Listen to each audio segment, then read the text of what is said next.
Hi everyone, welcome to my escape.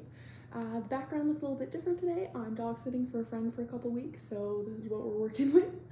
But anyways, I saw a bunch of creators on here do a disability kind of trend where they talked about books featuring disability that had really kind of like stuck with them or made a point. I thought it was a good categorization and kind of got me thinking about all the books I've read with disability, so I picked out 6 that really kind of have stuck out to me. The first one I'm going to get into, I literally finished today, and that is Fourth Wing. Yes, I'm holding a copy of Fourth Wing right now. A brand new friend just lent this to me, and I was like, literally, bless you. I don't know where your trust comes from, but thank you so much. So I just finished reading this today, and it has really good disability rep in it. So if you aren't familiar, Fourth Wing just got released this year. It's a new adult fantasy romance, and it features dragons, and we love dragons. So there's dragons, there's a war academy for kids, there's conscription, there's wars going on, there's strategy, there's a lot of death, and it's just all around a fun time.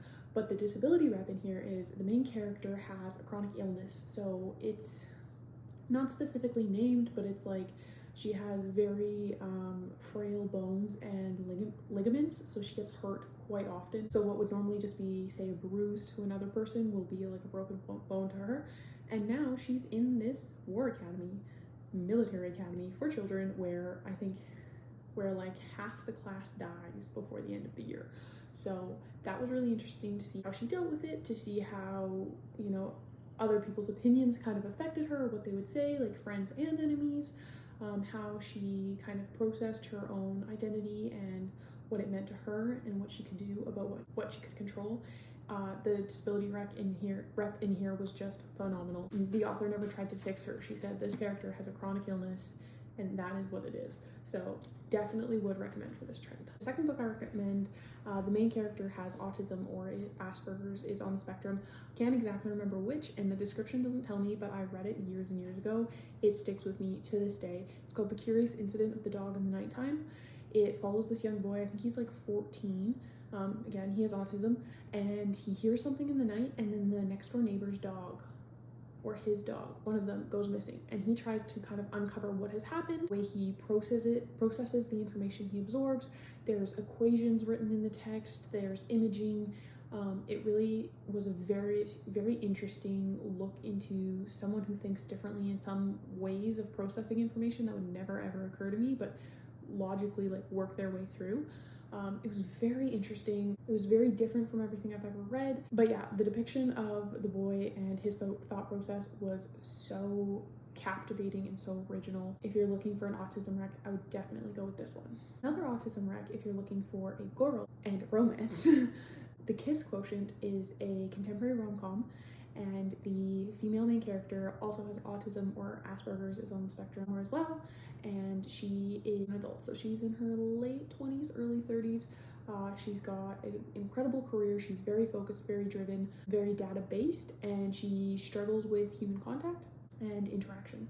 So due to some pressures with her mom and her mom wanting grandkids or wanting her to find a significant other, she goes, okay, before I do that, I need to practice because I don't like when people touch me, and I need to work on that to, in her mind, have this kind of thriving relationship.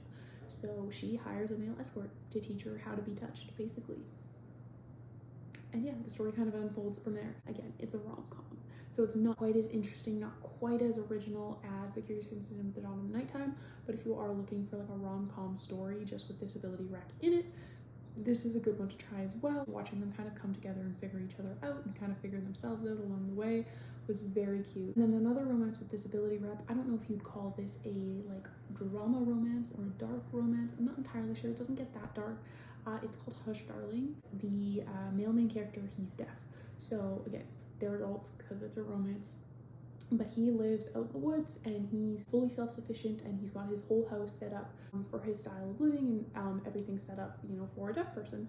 And this girl who's on the run from an abusive ex kind of stumbles her way onto his property, and then they just kind of go from there with her trying to figure out how to communicate and him trying to like open up to somebody because, you know, there's a reason he's completely isolated in the woods. So watching them come together was really, really cute. Seeing all like the adaptations he had done to his house was really unique. I never even thought about certain things or how, you know, somebody that can't hear would accommodate other things that you just generally have in your house, let alone having that and then feeling comfortable and confident living in the woods by yourself. I wouldn't feel comfortable and confident living in the woods by myself. So to not be able to hear a twig snap or hear somebody open your back door, like the way he went about adjusting his house and the way that these things exist, I just had never considered before. So that was really interesting. I did really love the couple.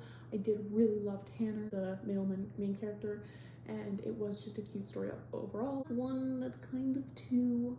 I've just kind of grouped a series together, so it's a mafia romance. So these are dark romances, but it is a mafia series. I've read books 1 and books 5. I will not be continuing the series, but all of the books in the series do feature disability to different degrees. So whereas all the previous ones have focused on disabilities that would be from birth and the people would have grown up with them, this one is actually post-injury. So the male main character in the first one, I believe he got shot, so he is in a wheelchair for a significant portion of the book, and he never completely heals, and that's known. He's never going to completely heal.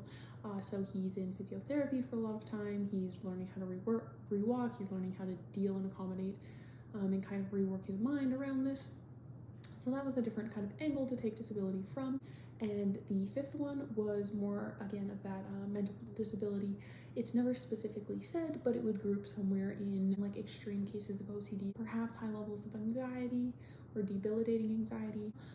The series itself wasn't my favorite. I had some issues with it, but so many people love it. And if you love mafia romance, there's like 5 books in this series, so give it a go. And then because we started with fantasy romance, I want to end with fantasy romance. So on that trend of anxiety, A Shadow in the Ember is the first in the spin-off series from Blood and Ash, and the main character in the spin-off series has anxiety, so she's constantly like controlling her breath and trying to refocus and recenter herself and trying to kill a god while having anxiety, so that's a really interesting way to take it. Very interesting premise of the series. Does it deliver? I don't think it delivers like the original series, but the premise is this girl is raised from birth to kill the god of death because they believe that he's put a curse on the land.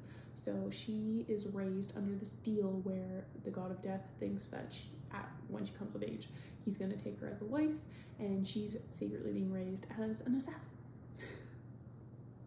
So that's great, but she's an assassin with high anxiety and she still has to function. So I really like books like that where, you know, they're fantasy worlds, but it brings in that element of like realism, and these like are fully fleshed out people. They're not just like perfect warriors, you know, cut from stone, all of that. They do have their issues that they have to overcome because they do have these crazy serious and like heavy weighted jobs. Okay, so different outfit, different location. I'm camping this weekend, and usually I film during the week and I edit while I camp. So while I was editing, I couldn't believe I forgot to put one of the books in the video, and that is A Curse So Dark and Lonely. This book was phenomenal. I can't wait to continue the series, and it is a Beauty and the Beast retelling to a degree. Girl gets kidnapped from the mortal world, and she is tasked in this new like magical kingdom to break this curse, but she doesn't really know what that means. There's a lot of world building, there's a lot of politicking. It's phenomenal, and the main character has cerebral palsy. She's had it her whole life, but now she's in this magical kingdom, and that just doesn't go away. It's still a part of her. It still makes up who she is, and she's just amazing. I love her. You've got world building, you've got politicking, you've got a Beauty and the Beast retelling, you've got a love triangle developing, which I'm not ecstatic about, but if you like that trope, it's in here, and if you're like me and you don't like that trope, it's not a major part of the story at this point. You've got magic and monsters and war and invading kingdoms. You've got family ties and loyalties divided. Oh, it's just so good. It's so good. 100% deserve to be on this list, and you should check it out for all of the reasons I've listed, but also because it's a great representation of disability in fantasy. But yeah, I don't know who the first creator of this kind of was. I know a lot of creators kind of collaborated on it, but I just wanted to be part of the conversation because I thought it was a cool topic and kind of good to reflect on. I have read other books with disability in them, but either it wasn't, you know, portrayed as well as I would have liked, or it just hasn't really like stuck out to me. These ones are definitely the ones that stuck out to me when I originally saw the trend. So comment below what is the best book you've read with any disability rep in it. But that's all I got for you guys today. Don't forget to like and subscribe. I post videos every Friday and sometimes on Tuesday when I'm feeling like it. Haven't done that in a while, so I might have to throw one out there. But ring that bell for notifications so you don't miss one, and I'll catch you guys on the next one. Bye!